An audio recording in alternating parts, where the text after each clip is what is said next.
Hello class. Today we are going to be talking about another thing which is similar to the previous class that we had. This is a why question.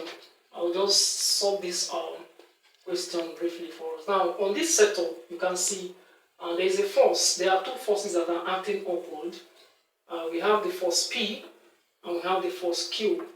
Then there is another force that is acting downward.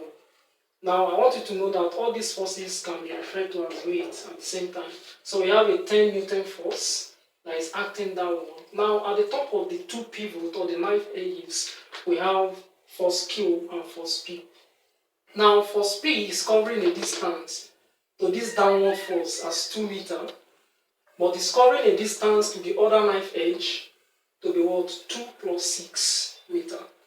Then Q is also covering from this knife edge to the downward force at 6 meters, and is also covering from this point to point P as well 6 plus 2 meters. Now, how do we find P and Q forces? This is what we do. Now, let's taking moment about point D. Let's take moment about this point D. Now we take clockwise moment to be equal to the anti-clockwise moment. So if we are taking moment around this point, it is assumed that there is nothing here. So we are taking from this point to this point. So taking moment around point D, we take clockwise moments. Clockwise moments. We have clockwise moment is going to take us from P to that direction. So we now have P multiplied by the total force, the total distance that this force is covering from this point to this pivot point D. So we have P force multiplied by 2 plus 6 give us the total distance. So this is all we have. Now, anti-clockwise moment is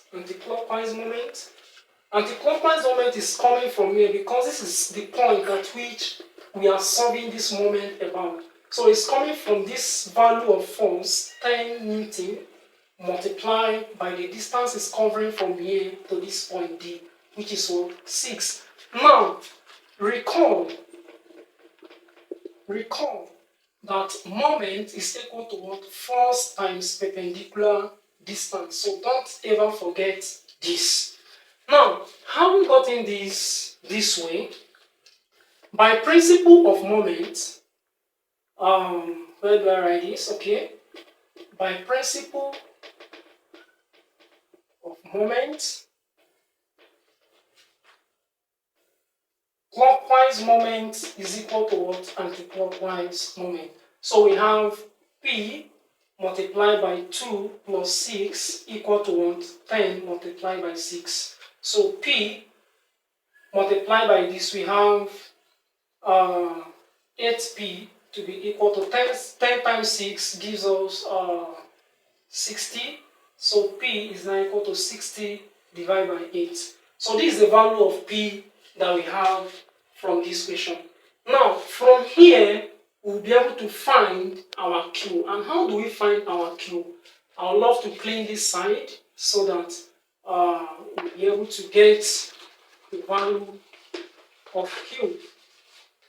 Now, to get the value of this Q, remember, according to the principle of moment, that upward force must be equal to what? The downward force. So, by principle of moment again, upward force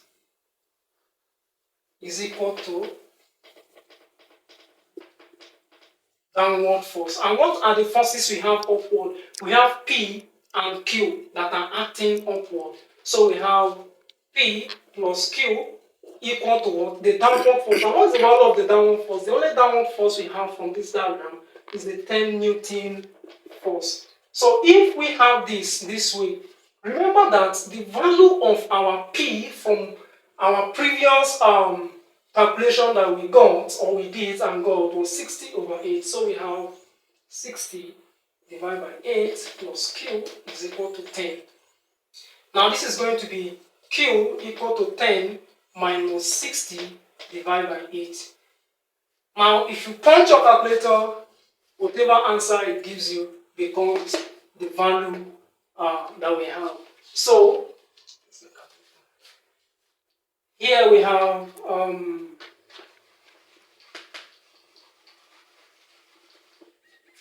therefore P is equal to 60 divided by 8 Newton, and then Q becomes 80 minus 60 divided by 8, which is Q is equal to 80 minus 60 is 20 divided by 8 Newton. So this is what we have. Thank you.